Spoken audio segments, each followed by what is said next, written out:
Buenos días, buenas tardes, buenas noches a todos los espectadores que nos ven por el Facebook Live de la Maestría de Derecho Constitucional de la UTPL.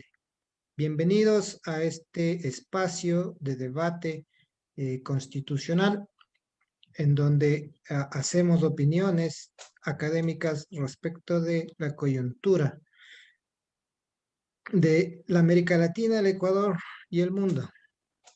Esta vez estamos con Carolina Smois, nuestra invitada desde la Argentina. Ella es abogada, comprometida con el respeto, la promoción y la protección de los derechos humanos, doctoranda de la Universidad Nacional de Rosario, Argentina, con más de 15 años de experiencia laboral en el área jurídica del sector público y privado, docente universitaria desde el año 2011, autora de distintas publicaciones en materia de derecho internacional de los derechos humanos, defensora de los mismos y creadora de Académica. Eso nos dice su perfil. Bienvenida a este espacio académico. Mi nombre es Dani Grijalva y estamos aquí. El día de hoy nos convoca este espacio para conversar respecto de movilidad humana y los estándares de la CIDH, específicamente la Corte, no la Comisión. Espero que sea así. Para empezar, conversamos un poco respecto del contexto de lo que tiene que ver con la movilidad humana. Las Naciones Unidas en su página respecto a inmigración nos informa que en la actualidad el número de personas que viven en un país distinto a su país natal es mayor que nunca. Según el informe sobre las migraciones en el mundo a 2020, en junio del 2019 se estimaba que el número de migrantes internacionales era de casi 272 millones en todo el mundo. 51 millones más que en 2010. Casi 2/3 eran migrantes laborales. Los migrantes internacionales constituían el 3,5% de la población mundial en 2019, en comparación con el 2,8% en 2000. Si bien muchas personas migran por elección, muchas otras migran por necesidad. Según el ACNUR, el número de personas desplazadas por la fuerza en todo el mundo era de 79,5 millones a final de 2019. De ellos, 26 millones eran refugiados. Bajo el mando de ACNUR, 5,6 millones de refugiados palestinos bajo el mandato de la UNRWA. En este contexto, y un poco para quienes no entienden mucho de qué va la movilidad, cuéntanos qué podemos entender por movilidad humana. Bueno, en general, movilidad humana, cuando hablamos de movilidad humana nos referimos a, a todo lo que es, a las personas que se desplazan de un territorio a otro. Como vos bien decías, en función de distintos motivos se puede dar este desplazamiento. Puede ser por cuestiones laborales, puede ser escapando de la guerra, por ejemplo, o de enfrentamientos armados, puede ser por un sinnúmero de motivos en realidad, y me parece que lo fundamental a tener en cuenta cuando hablamos de movilidad humana es sobre todo que tanto los instrumentos internacionales de protección de los derechos humanos como los regionales, hablando específicamente de lo que es el sistema interamericano, del que formamos parte, establece en su artículo 1 la Declaración Universal que todos los seres humanos nacemos iguales en dignidad y derechos. Cuando nos referimos a esto, nos referimos a que todos los seres humanos estamos en un plano de igualdad, y esto incluye, digamos, esta condición es independiente del estado migratorio que tengamos, ya sea que seamos nacionales o extranjeros de un estado, ¿sí? Contestando a tu pregunta. Chévere, gracias. Un poco voy a para irnos adentrando a la América. Actualmente América tiene un problema, por llamarlo de alguna forma, que lo compartimos casi todas las naciones, que tiene que ver y está muy relacionado con el tema de la migración venezolana. Según la ACNUR, cada día entre 4.000 y 5.000 venezolanos salen del país, la mayoría a pie hacia un destino incierto, pero con la esperanza de un mejor futuro. Igual, algunas cifras, esta migración de Venezuela se ubica más o menos, está distribuida 28.000 venezolanos en Costa Rica, 94.000 en Panamá, 1.4 millones en Colombia, 385.000 en Ecuador, 870.000 en Perú, 371.000 en Chile, 145.000 en Argentina, lo que nos da un entorno de cómo se ha desplazado la población venezolana hacia los otros países de la América Latina. El artículo 13 de la Declaración Universal de Derechos Humanos nos dice que toda persona tiene derecho a circular libremente y elegir su residencia en el territorio de cualquier estado. También nos dice que esas personas tienen derecho a salir de cualquier país, incluso del propio, y a regresar a su país. La migración venezolana es muy reciente en la América Latina y sabemos que le corresponde al Sistema Interamericano de Protección de Derechos vigilar precisamente esos derechos. ¿Cuáles son esos estándares del sistema interamericano? Bueno, sumamente interesante la pregunta, y la verdad que da pie para contestar muchas cosas. Me resulta interesante poder pensar, si bien en el caso de Venezuela, como vos recién comentabas, es por ahí más notorio en todo lo que es América Latina, lo cierto es que no solo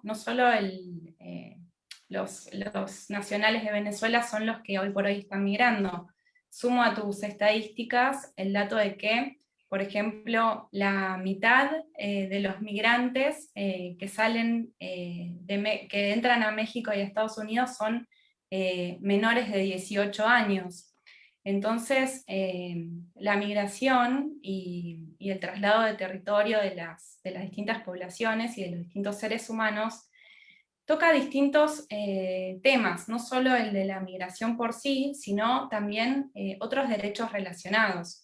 Como vos decías, el artículo que establece la Convención, también la Convención establece por otro lado los derechos del niño, y la Corte se ha expedido en relación a estos derechos principalmente en la opinión consultiva, que tiene que ver con la condición jurídica y los derechos de los migrantes indocumentados, y también en una serie de sentencias se ha referido, aunque vinculado a otros derechos como mencionaba recién, a los derechos de los trabajadores migrantes y a los derechos de los niños y niñas migrantes.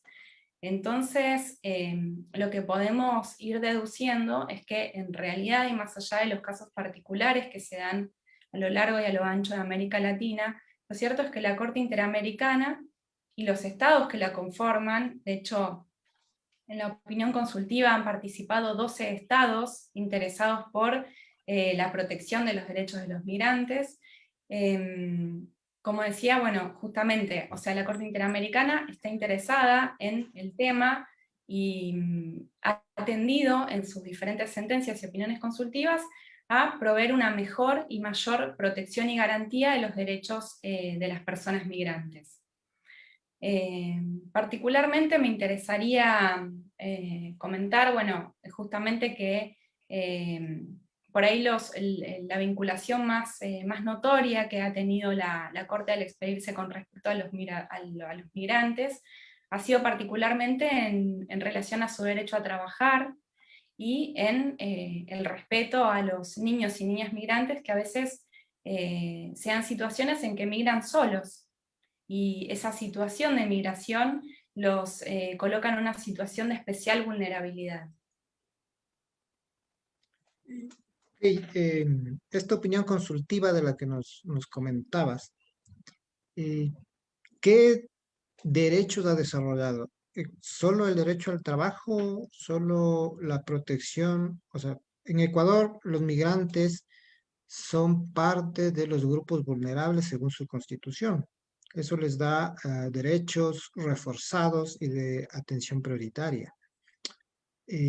Pero, ¿qué nos dice esta opinión consultiva que nos comentabas?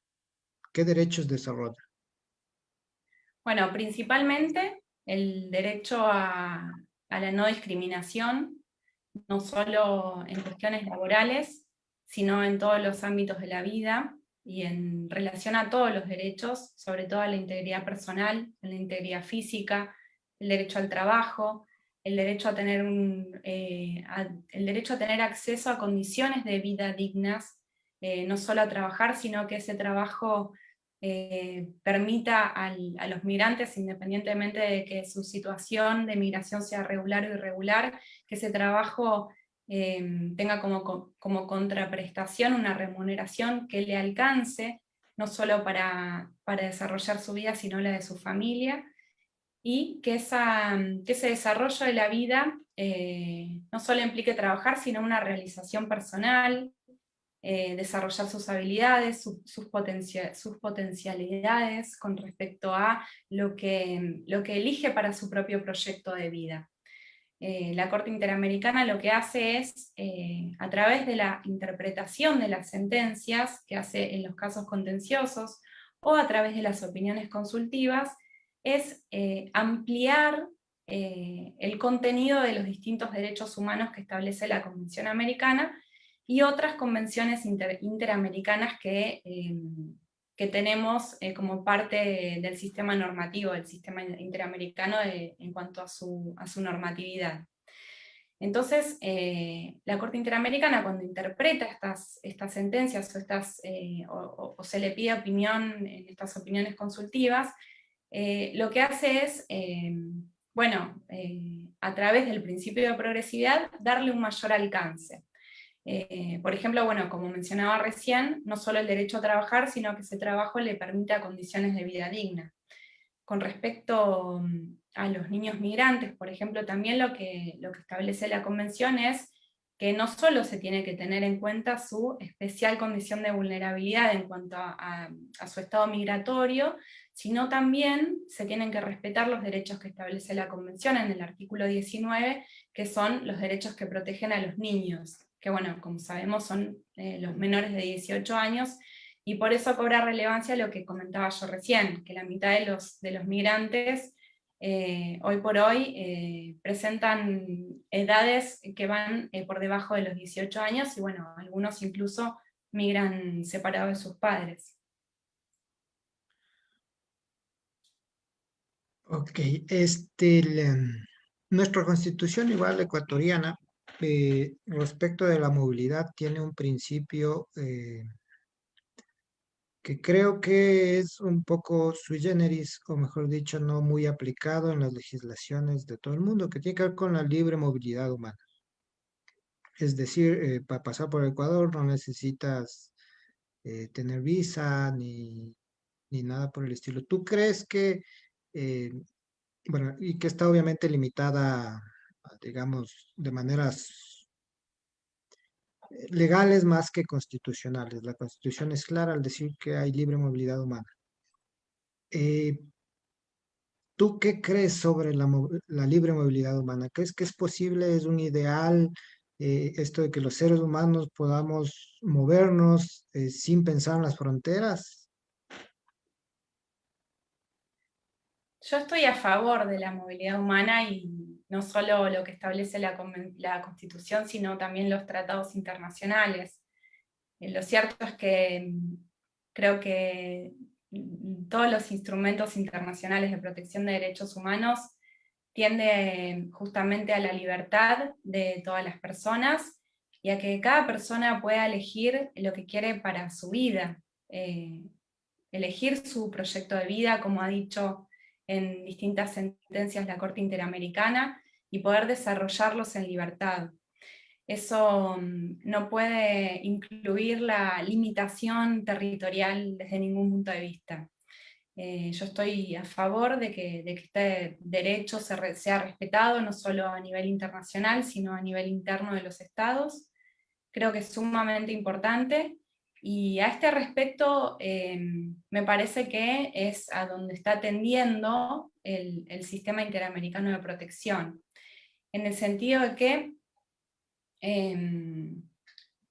cuando nosotros hablamos del principio de no discriminación, suponemos que los estados tienen que tratar a todos los seres humanos de igual forma. Y esto es un error común que tiene ciertas excepciones, sobre todo cuando se trata de personas en situaciones de especial vulnerabilidad.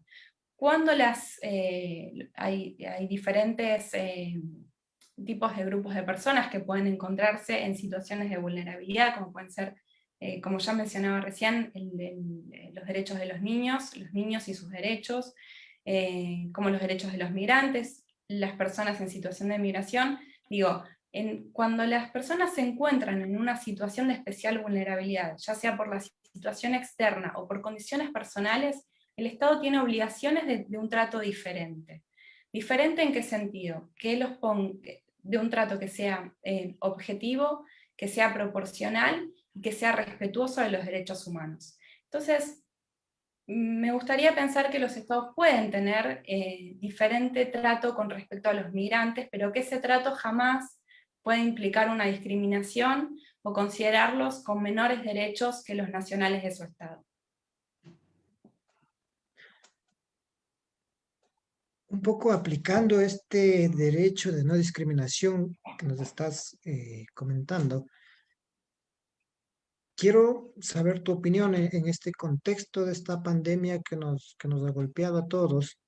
Eh, Hay migrantes que se quedaron encerrados en estados que eran estados de paso para ellos, o sea, en su plan de vida solo estaban de paso, pero lastimosamente las fronteras de algunos países se cerraron y se quedaron eh, ahí guardados, lo que evidentemente les pone en una condición de vulnerabilidad, primero porque pasan a ser migrantes indocumentados, entre comillas, es decir, y mal utilizando la palabra ilegales, porque para mí no hay seres humanos ilegales No hay en seres ese humanos sentido. ilegales.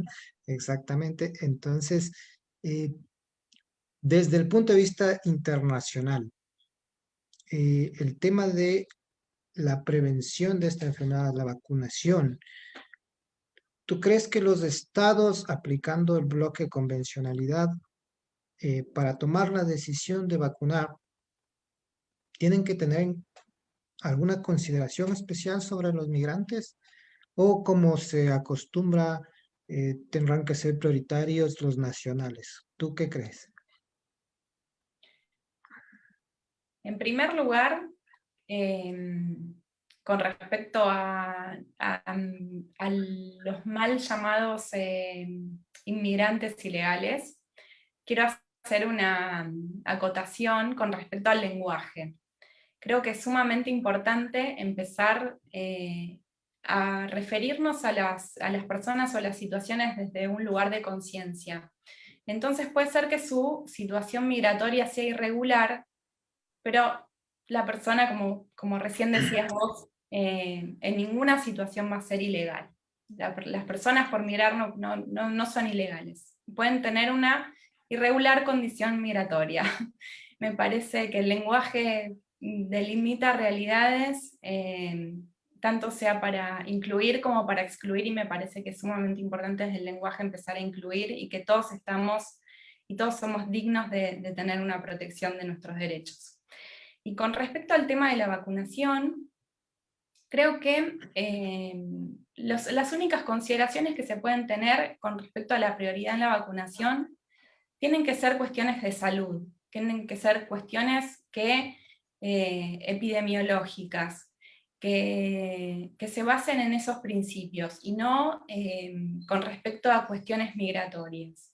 Digo, nosotros hoy por hoy sabemos que una de las poblaciones más vulnerables con respecto al virus es las personas mayores. Entonces, si tuviésemos que elegir entre vacunar personas mayores o nacionales del Estado, creo que el criterio tendría que tener que cumplir cuestiones epidemiológicas, como ser empezar a vacunar a las personas que están en una situación de mayor vulnerabilidad con respecto al virus y por cuestiones médicas, de salud pública. No por cuestiones de migración, claramente. Eso es lo que yo pienso y creo que sería algo que deberían pensar también los que tienen a su cargo las políticas públicas. Y nos comentabas que actualmente el 50% de la población migratoria es menor de 18 años. Eh, Niños, niñas y adolescentes les llamamos en la legislación ecuatoriana. Es, ¿Cómo prevenimos desde los estados que esos niños, niñas y adolescentes pasen por situaciones de discriminación? No sé si el derecho más vulnerado de los migrantes menores tiene que ver con un tema de discriminación. Me parece que sufren distintos tipos de violaciones de derechos a otros niveles mucho más por ahí profundos, que tienen que ver con derechos mínimos, derecho a la vida, derecho a la integridad personal, derecho a ser oído, y sobre todo lo que me parece con respecto a las condiciones de los niños migrantes es que se pierde de vista uno de los principios generales del derecho internacional y sobre todo uno de los principios a los que la Corte Interamericana se refirió puntualmente y en distintas ocasiones, y varias ocasiones, que es el interés superior del niño. Y esto tiene que ver con, dentro de la normativa que se puede aplicar, posicionándonos en un ideal de que la normativa se aplique o al menos esté en el interés de las personas aplicarlas en aplicar la normativa existente, que respeten el interés superior del menor. En los distintos momentos, ya sea desde que entra a un estado diferente al suyo, sea que entre acompañado, sea que entre con otros menores, bueno, y en las situaciones en las que se dé la migración, ¿no? Pero me parece que más allá de su condición de migrante, lo primordial sería respetar los derechos que tiene como niños y esta especial protección que recibe a nivel del sistema interamericano. Como vos decías recién, y que estábamos hablando, creo que previo a iniciar este debate público, el control de convencionalidad en este sentido es sumamente relevante, por lo cual hace que los estándares interamericanos sean directamente operativos a nivel interno de los estados, y no solo judicial, sino también al momento de elegir las resoluciones administrativas que puedan implicar la puesta en vilo de sus derechos. Ok. Se me queda en el tintero algo. Bueno, yo te hacía esta pregunta porque básicamente desde mi experiencia, eh, creo que la situación de discriminación de los niños es relevante, ¿no? Porque, por ejemplo, acá en mi país, eh, los migrantes venezolanos han tenido acceso a la educación pública y evidentemente entran en un entorno un poco adverso, bueno, un poco bastante adverso, porque obviamente los nacionales empiezan con estos procesos de discriminación eh, que terminan afectándoles a los niños, ¿no? Entonces, ese era el entorno de la pregunta, porque eh, considero yo que es importante, o sea, partiendo desde la lógica que el derecho no crea realidades, sino al revés, la realidad es la que crea el derecho. Eh, Saber un poco más profundamente si la Corte Interamericana tiene desde la opinión consultiva o desde alguna sentencia, algún estándar específico que, no sé, se haya discutido previamente o hay alguna sentencia respecto de estas discriminaciones hacia niños, niñas y adolescentes en situación de movilidad. Mira, tengo entendido que no, que la Corte no se ha expedido puntualmente en un caso que en profundidad aborde esta cuestión, pero sí la Corte Interamericana lo que hizo fue referirse a esta situación con respecto a otros casos que tenían, por ejemplo, como víctimas a menores de edad. De hecho, uno de los casos que a mí más me tocaron cuando estaba estudiando es el tema del caso de los niños de la calle. Cuando la Corte Interamericana se refiere a los niños, y en este sentido, por eso yo estaba diciendo que más allá de la discriminación, lo cierto es que me parece que la infancia